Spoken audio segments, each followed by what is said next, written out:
जय हिंद प्यारे बच्चों, कैसे हैं आप लोग। आशा करते हैं कि आप लोग अच्छे होंगे, स्वस्थ होंगे और अपने अपने पढ़ाई में मस्त होंगे। तो आज हम आप लोगों के लिए लेकर के आए हैं Bihar board class 10th mathematics का एक शानदार धमाकेदार चैप्टर, जो कि है हमारा त्रिकोणमिति। त्रिकोणमिति अपने आप में एक बहुत बड़ा चैप्टर है, क्योंकि अगर कोई भी विद्यार्थी इस चैप्टर को बखूबी अच्छी तरह से पढ़ लेना, तो फिर वो मैथ्स के एग्ज़ाम में पासिंग मार्क्स यानी कि 30 मार्क ज़रूर ला सकते हैं। ये अपने आप में बहुत बड़ा चैप्टर है और यहाँ से बिहार बोर्ड 10th के एग्ज़ाम में इस वाले चैप्टर से, त्रिकोणमिति से, कुल 20 अंक के प्रश्न पूछे जाते हैं। अगर एग्ज़ाम पैटर्न की बात करें तो एग्ज़ाम में क्वेश्चन की संख्या डबल होती है। अगर उस हिसाब से देखा जाए तो यहाँ पर मार्किंग जो है डबल हो जाती है। 20 अंक के प्रश्न पूछे जाते हैं, इसका मतलब 40 अंक के प्रश्न पूछे जाते हैं। क्यों? क्योंकि क्वेश्चन की संख्या डबल कर दी जाती है।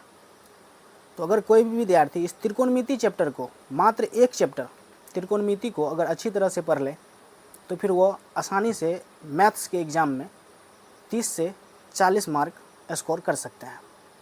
तो चलिए आज इसको एक शानदार तरीके से समझते हैं त्रिकोणमिति चैप्टर को। तो शुरू करते हैं, बिना लंबा समय लिए हुए इस वीडियो को शुरू करते हैं और समझते हैं कि त्रिकोणमिति क्या है। तो प्यारे बच्चों, यहाँ पर जो त्रिकोणमिति शब्द है ना, इस त्रिकोणमिति शब्द को ही तोड़कर हम समझते हैं कि इसका मतलब क्या होता है, इसका अर्थ क्या होता है। तो प्यारे बच्चों, त्रिकोणमिति शब्द को हम 3 भाग में विभाजित कर देते हैं। ये जो हमारा त्रिकोणमिति शब्द है, इसको हम 3 भाग में खंडित कर दे रहे हैं और समझते हैं कि आखिर इसका मतलब होता क्या है। त्रिकोणमिति को जब हम 3 शब्द में डिवाइड करेंगे, विभाजित करेंगे, तो ये होता है पहला त्रि, और मध्य का जो शब्द है वो हमारा हो गया कोण, और लास्ट का जो हमारा है प्यारे बच्चों वो हमारा है मिति। त्रिकोणमिति। इस त्रिकोणमिति को हम अभी 3 भागों में डिवाइड किए हैं। अब इसका मतलब समझते हैं कि इसका अर्थ क्या होता है। तो प्यारे बच्चों, त्रि का अर्थ होता है 3, वही गिनती वाला 1 2 3। त्रि का मतलब 3 होता है। कोण का तो कोण आप लोग समझते हैं कि कोण मतलब कोण होता है। उसके बाद मिति। मिति का अर्थ होता है प्यारे बच्चों माप। मिति का अर्थ होता है माप। अगर इस हिसाब से देखा जाए तो त्रिकोणमिति का एक शाब्दिक अर्थ बनता है, जिसे हम लोग कहते हैं 3 कोण की माप। त्रिकोणमिति का शाब्दिक अर्थ बनता है प्यारे बच्चों, त्रिकोणमिति का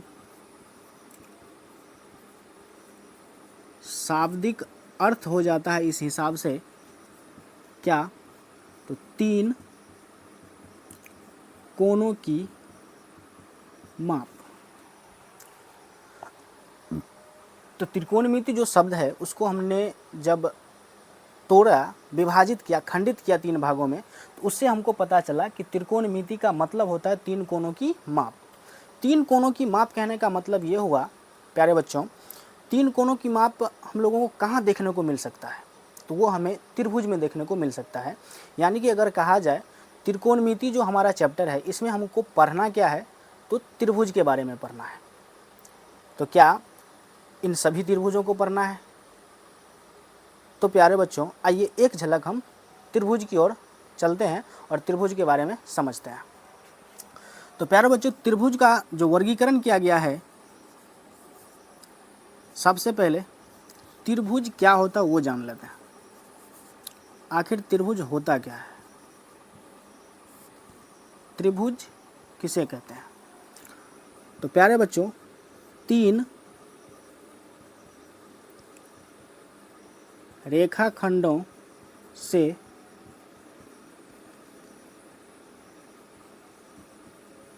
घिरी बंद आकृति को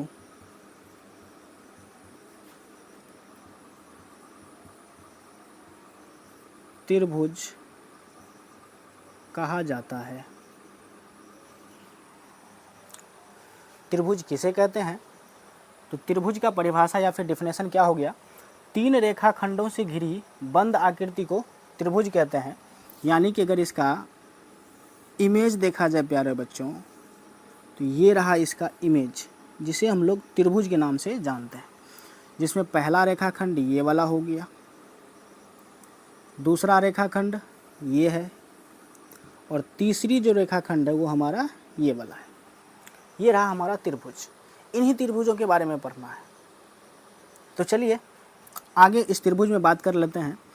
देखिए प्यारे बच्चों, दो रेखाखंड जिस बिंदु पर मिलता है ना, ये बिंदु को हम शीर्ष के नाम से बुलाते हैं। तो ये हमारा शीर्ष ए हो गया, ये हमारा शीर्ष बी हो गया, ये हमारा शीर्ष सी हो गया। त्रिभुज के अंदर 3 शीर्ष होता है, और ये रहा कोण इसका, एक कोण, दूसरा कोण और ये तीसरा कोण। तो त्रिभुज के अंदर 3 कोण होता है, और त्रिकोणमिति का अर्थ क्या हुआ? 3 कोणों की माप, यानी कि 3 कोणों की माप के बारे में हमको त्रिकोणमिति के अंदर पढ़ना है। यानी कि अगर साफ साफ कहा जाए तो हमको त्रिभुज पढ़ना है। तो प्यारे बच्चों, त्रिभुज टोटल 7 प्रकार का होता है। क्या हम 7 त्रिभुज को पढ़ेंगे इस वाले अध्याय में? तो इसका जवाब है प्यारे बच्चों नहीं। क्यों? क्योंकि इस त्रिकोणमिति चैप्टर के अंतर्गत हम लोग मात्र एक त्रिभुज के बारे में पढ़ने वाले हैं, जो है समकोण त्रिभुज। समकोण त्रिभुज क्या होता है, चलिए उसके बारे में जानते हैं और पढ़ते हैं, चैप्टर को आगे बढ़ाते हैं।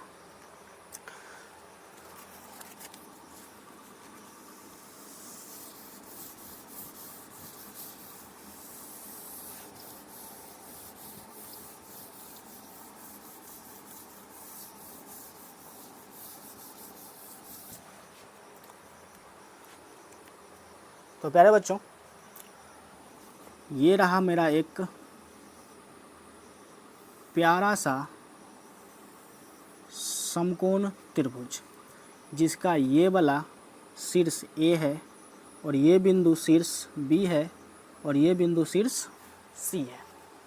समकोण त्रिभुज में क्या होता है? समकोण त्रिभुज कब हो सकता है? तो इसका एक पहचान है प्यारे बच्चों कि त्रिभुज में 3 कोण होते हैं। उन तीनों कोण में से अगर कोई एक कोण 90 डिग्री का हो जाए, त्रिभुज में 3 कोण होते हैं, तीनों कोण में से कोई भी एक कोण अगर 90 डिग्री का हो जाए तो वो समकोण त्रिभुज कहलाता है। और 90 डिग्री का जो संकेत है प्यारे बच्चों, 90 डिग्री का संकेत क्या है कि एक रेखा सीधा खड़ा हो और एक रेखा सीधा लेटा हुआ हो। तो यहाँ पर जो ये एंगल यानी कि जो कोण बनता है प्यारे बच्चों, वो 90 डिग्री का बनता है।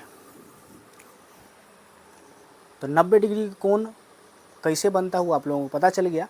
तो यहाँ पर अगर देखा जाए तो ये वाला, अगर देखा जाए ये वाले कोण को, तो यहाँ से एक लाइन सीधा खड़ा है, दूसरा लाइन सीधे लेटा हुआ है। तो यहाँ पर जो कोण बन रहा है प्यारे बच्चों, वो 90 डिग्री यानी कि 90 डिग्री का बन रहा है।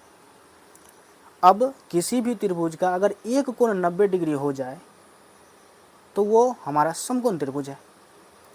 और हमको इस त्रिकोणमिति चैप्टर में समकोण त्रिभुज के बारे में ही जानना है और इन्हीं के बारे में पढ़ना भी है।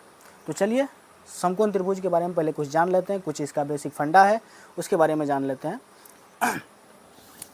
तो ये जो समकोण त्रिभुज है, समकोण त्रिभुज का ये वाला हो गया शीर्ष, ये भी है एक शीर्ष, ये भी है एक शीर्ष। तो शीर्ष ए, शीर्ष बी और शीर्ष सी हो गया। उसके बाद अगर आगे देखा जाए तो इस समकोण त्रिभुज में 3 भुजा है। अब भुजा कौन कौन है? तो शीर्ष ए से लेकर शीर्ष बी तक ये जो लाइन खींची गई है, ये एक भुजा है। इस भुजा को हम लोग ए बी कहेंगे। ए से लेकर बी तक वाली जो ये भुजा है, इस भुजा का नाम ए बी हो गया। दूसरा भुजा बी से लेकर सी तक है, इस भुजा को हम लोग बी सी कहेंगे। उसके बाद तीसरा भुजा ए से लेकर सी तक, इस भुजा को हम लोग ए सी कहेंगे। क्लियर? यहाँ तक समझ में आ गया? आगे समझते हैं। तो ये हमारा भुजा हो गया। उसके बाद कोण का बात कर ले तो एक कोण ये हमारा 90 डिग्री का हो गया जो दिख रहा है यहाँ पे। दूसरा प्यारे बच्चों ये रहा कोण, दूसरा कोण, और इधर से ये तीसरा कोण। 3 कोण भी होता है।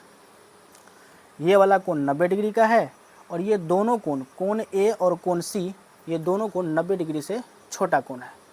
अब 90 डिग्री से छोटा का मतलब कुछ भी हो सकता है, 50 डिग्री भी हो सकता है, 40 डिग्री का भी हो सकता है कि ये कोण 50 डिग्री का हो तो ये कोण हमारा 40 डिग्री का हो जाएगा।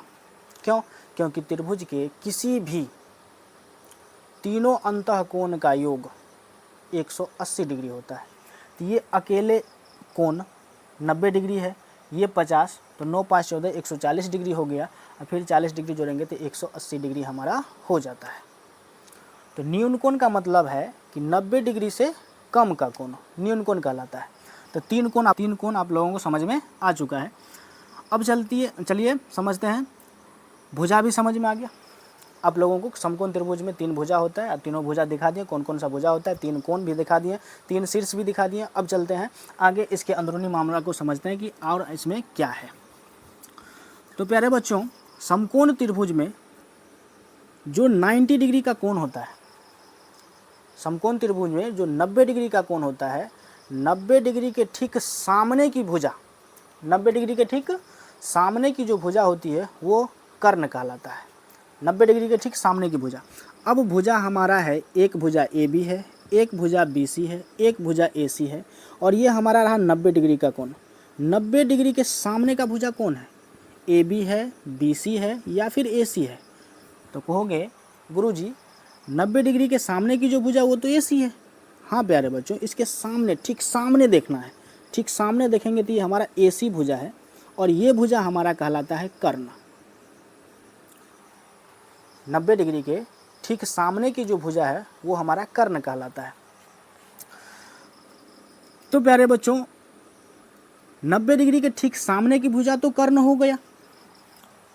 अब अभी भी समकोण त्रिभुज के में 2 भुजा और बचा हुआ है, फिर उस भुजा को क्या बोलेंगे? एक को तो कर्ण बोल दी, जो 90 डिग्री के सामने की भुजा उसको कर्ण बोल दी। फिर 2 बाकी जो भुजा है ए बी और एक भुजा है बी सी, इनको क्या कहें? तो इन दोनों भुजाओं को लंब और आधार कहा जाता है। कैसे? तो चलिए बात कर लेते हैं। एक बात और प्यारे बच्चों बता दें कि किसी भी कोण को सूचित करने के लिए या फिर दर्शाने के लिए या फिर कोण को लिखने के लिए ना थीटा का प्रयोग किया जाता है। थीटा, क्यू जो समझते हैं आप लोग, इसको थीटा कहते हैं। क्यू की तरह लिखाता है थीटा, बट क्यू थीटा नहीं होता है। तो थीटा हमारा अगर सी है तो प्यारे बच्चे देखना ये है कि लंब और आधार क्या होता है। तो ये अगर मेरा थीटा है कहाँ पर? तो कोण सी में। अब लंब ए बी होगा या बी सी होगा, ये डिसाइड करता है कि हम किस कोण का बात कर रहे हैं। अगर कोण सी का बात कर रहे हैं तो लंब क्या होगा, अगर कोण ए का बात कर रहे हैं तो लंब क्या होगा, इस पर बात करते हैं। तो प्यारे बच्चों, लंब और आधार को निर्धारित करने के लिए हमें एंगल को यानी कि कोण को ध्यान में रखना पड़ेगा कि आखिर हमको किस कोण के आधार पर समकोण त्रिभुज में लंब और आधार बताना है।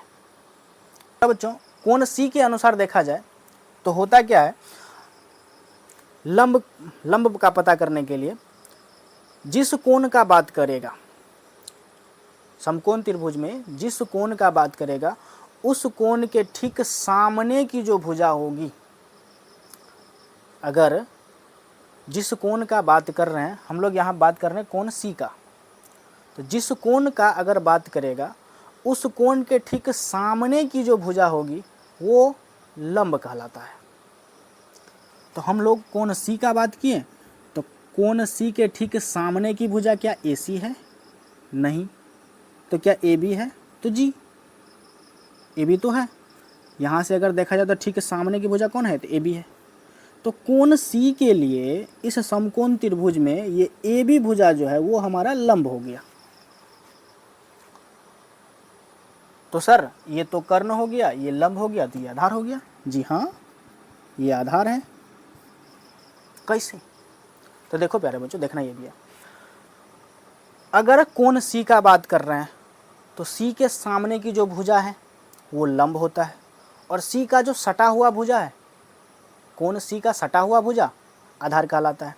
तो प्यारे बच्चे, एक कन्फ्यूजन यहाँ पे आप लोगों को दूर कर दें कि सी के सामने की भुजा तो ये ए बी है, जिसको हमने लंब बोल दिया। अब दूसरी बात ये भी बोल रहे हैं कि सी का सटा हुआ जो भुजा है वो आधार है। तो सटा हुआ भुजा, इस सी का सटा हुआ भुजा तो ये ए सी भी है और ये बी सी भी है। तो क्या AC आधार होगा? नहीं। क्यों? क्योंकि वो कर्ण है। कर्ण कभी भी बदलता नहीं है, कर्ण कभी भी चेंज नहीं होता है। तो कर्ण का नाम तो फिक्स है कि 90 डिग्री की सामने की जो भुजा है वो कर्ण होगा। तो दूसरा सटा हुआ भुजा कौन सा है? तो BC, तो BC हो जाएगा आधार।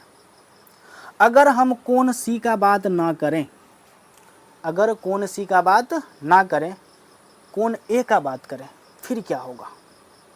तो होगा क्या? आइए जान लेते हैं।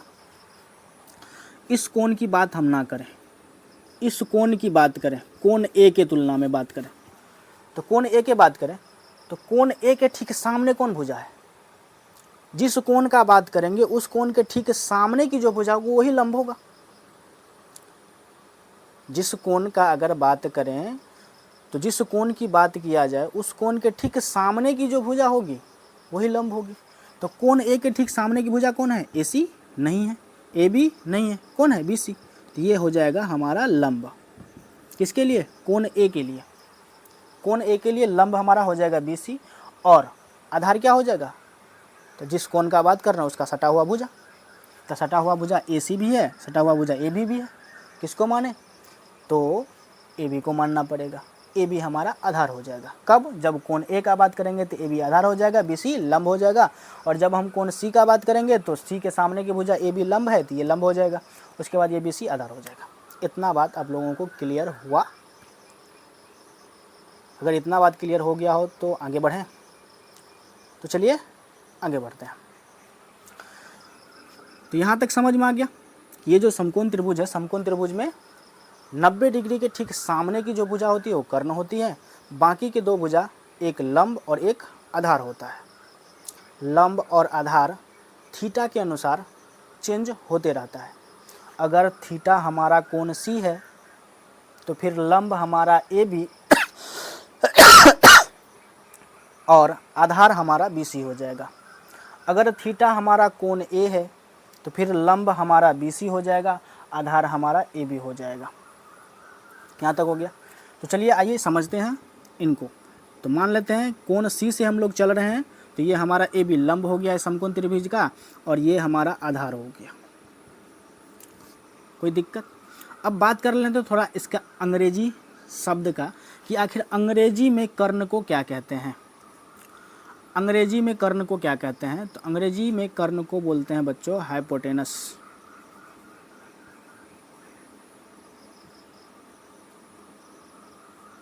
कर्ण को अंग्रेजी में हाइपोटेनस कहते हैं, और संकेत में इसको, कर्ण का जो अंग्रेजी होता है प्यारे बच्चों वो हाइपोटेनस होता है, और इसको कर्ण का संकेत हम लोग H से दिखाते हैं, स्मॉल h से।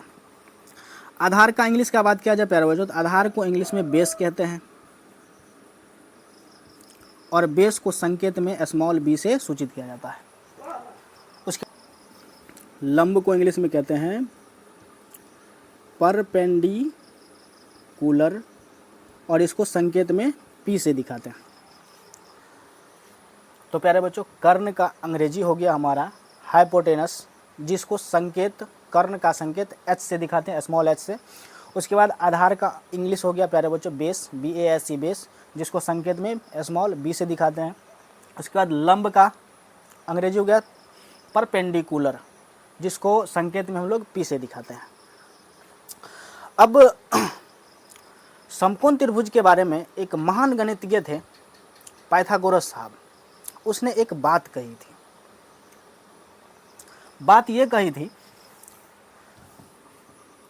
बात ये था प्यारे बच्चों कि उसने बोला था समकोण त्रिभुज के बारे में एक बात, या फिर एक कथन कहा था क्या, कि समकोण त्रिभुज में जो कर्ण होता है ना, कर्ण। अच्छा प्यारे बच्चों थोड़ा सा एक रिवर्स आते हैं, बताते हैं कि इस समकोण त्रिभुज में जो कर्ण होता है ना, वो कर्ण सबसे बड़ी भुजा होता है।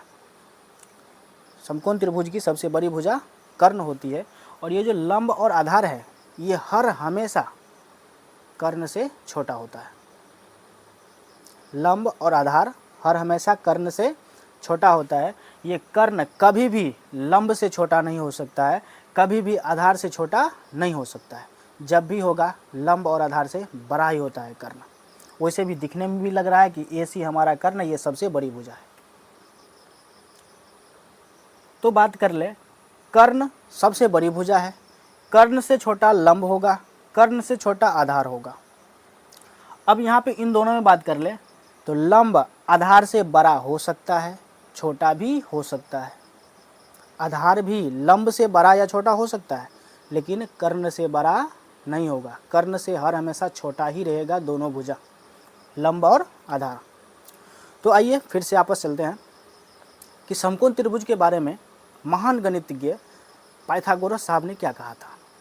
तो पाइथागोरस साहब ने कहा था समकोण त्रिभुज के बारे में कि इस समकोण त्रिभुज में जो कर्ण है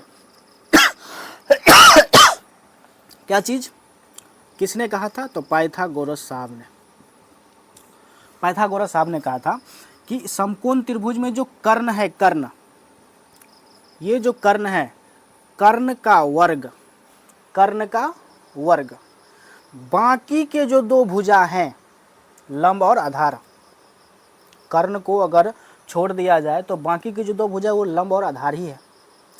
तो पाइथागोरस साहब का कहना था कि समकोण त्रिभुज के अंतर्गत जो कर्ण है, कर्ण का वर्ग बाकी के दोनों भुजा के वर्ग के योग के बराबर होता है। तो कर्ण का वर्ग बाकी के दो भुजा, बाकी के दो भुजा कौन कौन है? तो एक है हमारा लंब और एक है हमारा आधार। तो बाकी के दो भुजाओं के वर्ग, दोनों भुजाओं के वर्ग के योग के बराबर होता है कौन? कर्ण का वर्ग।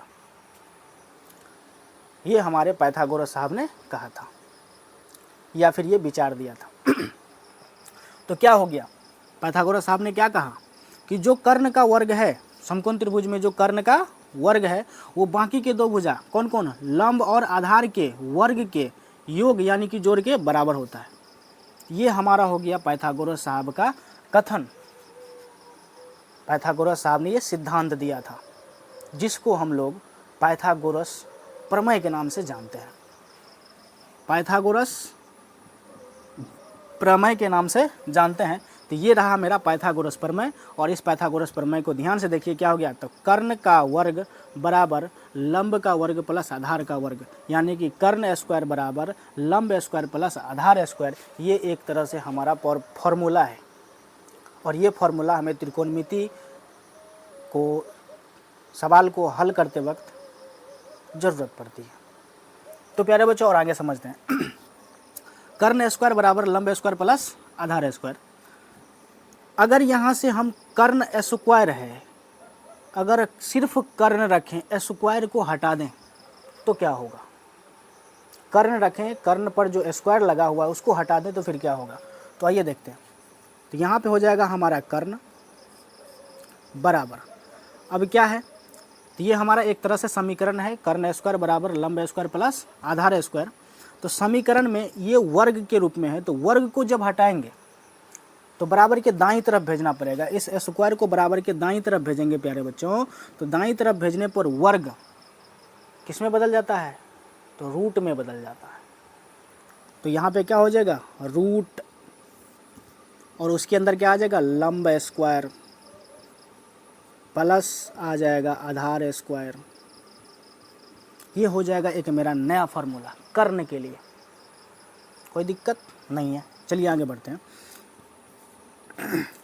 तीसरे की बात किया जाए प्यारे बच्चों, यहाँ से अगर हम कर्ण तो निकाल लिए, कर्ण स्क्वायर भी हो गया, कर्ण भी हो गया। अगर लंब स्क्वायर पता करना चाहे, लंब स्क्वायर कैसे होगा? तो लंब स्क्वायर के लिए क्या हो जाएगा? यहाँ पे लंब स्क्वायर, तो रहने दो यहाँ पे, ये कर्ण स्क्वायर है, कर्ण स्क्वायर रहने दो। इधर हमको रखना क्या है? लंब स्क्वायर। तो लंब स्क्वायर को रहने दो, और बाद बाकी इधर जो आधार का स्क्वायर है उसको बराबर के दाईं तरफ है उसको बाईं तरफ भेज दो। तो इधर ये प्लस में आधार का स्क्वायर है, इधर आएगा तो माइनस में हो जाएगा हमारा आधार स्क्वायर, और बराबर का इधर हमारा लंब है तो लंब स्क्वायर। क्या हो गया प्यारे बच्चों? तो इसको अगर देखेंगे तो लंब स्क्वायर बराबर कर्ण स्क्वायर माइनस का आधार स्क्वायर, लंब स्क्वायर बराबर कर्ण स्क्वायर माइनस का आधार स्क्वायर। इसको हम लोग ऐसे न लिख के यहाँ पर जो अब ऐसे लिख दें हम लोग, लंब स्क्वायर बराबर लंब स्क्वायर बराबर, तो बराबर लिखें तो बराबर वाली संख्या को लिखेंगे। तो बराबर में कौन सी संख्या है, तो कर्ण का वर्ग है, कर्ण का स्क्वायर है तो कर्ण का स्क्वायर, लंब स्क्वायर। अब बताओ, बराबर के दाईं तरफ लंब स्क्वायर प्लस आधार स्क्वायर था, आधार को हमको बराबर के इधर भेजना है, तो क्या हो जाएगा, ये प्लस में था तो इधर आएगा तो माइनस में, क्या हो जाएगा, आधार का स्क्वायर। तो ये हमारा बन गया लंब स्क्वायर बराबर कर्ण स्क्वायर माइनस आधार स्क्वायर। अगर यहाँ से हम स्क्वायर को यहाँ से भी गायब कर दें तो क्या हो जाएगा, हमारा सिर्फ लंब बचेगा। लंब बराबर फॉर्मूला क्या हो जाएगा, फिर स्क्वायर भागा स्क्वायर को बाईं तरफ भेजेंगे तो रूट चढ़ेगा, तो हो जाएगा हमारा कर्ण स्क्वायर माइनस का आधार स्क्वायर। अगर हम यहाँ से आधार का पता करें तो हमारा हो जाएगा आधार स्क्वायर बराबर, बराबर देंगे तो फिर कर्ण आ जाएगा, कर्ण स्क्वायर, इधर लंब प्लस में है, इधर आएगा तो माइनस में लंब स्क्वायर। समझ में आ गया। अगर यहाँ से सिर्फ आधार निकालना है हम लोगों का, आधार निकालना है तो फिर स्क्वायर को बाईं तरफ दाईं तरफ भेजना पड़ेगा, दाईं तरफ जाएगा तो ये रूट चढ़ा देगा, तो क्या हो जाएगा, कर्ण स्क्वायर माइनस का लंब स्क्वायर। ये रहा हमारा एक पाइथागोरस साहब ने जो एक बात बोला कि कर्ण का वर्ग बाकी के दो भुजाओं के वर्ग के योग के बराबर होता है, वहाँ से ये हमारा कितना फॉर्मूला निकल के आया, तो यहाँ से हमारा 6 फॉर्मूला निकल के आया है जो इस त्रिकोणमिति चैप्टर में यूज होने वाला है। तो इसको आप लोग याद रखना पड़ेगा आप लोगों को। आगे अगर बात कर ले प्यारे बच्चे, इसी को संकेत के आधार पर देखें, इसी को अगर हम संकेत के आधार पर देखें तो संकेत के आधार पर यहाँ हम लिखते हैं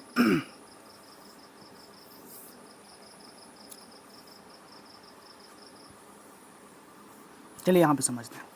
यहाँ पे कर्ण, कर्ण का वर्ग, कर्ण को किससे लिखते हैं, एच से, कर्ण को किससे लिखा जाता है, एच से, तो कर्ण का वर्ग याद रखिए, कर्ण का वर्ग बराबर क्या हो जाएगा, लंब का वर्ग, लंब यानी कि पी स्क्वायर, लंब यानी कि पी और लंब का वर्ग यानी कि पी स्क्वायर प्लस बी आधार का स्क्वायर बी स्क्वायर, ये हो गया। अगर यहाँ से सिर्फ हम लोगों को एच लेना है तो स्क्वायर को बराबर के दाईं तरफ भेजना पड़ेगा, और जब बराबर के दाईं तरफ स्क्वायर जाएगा तो रूट चढ़ा देगा, तो हमारा हो जाएगा root under P square plus B square.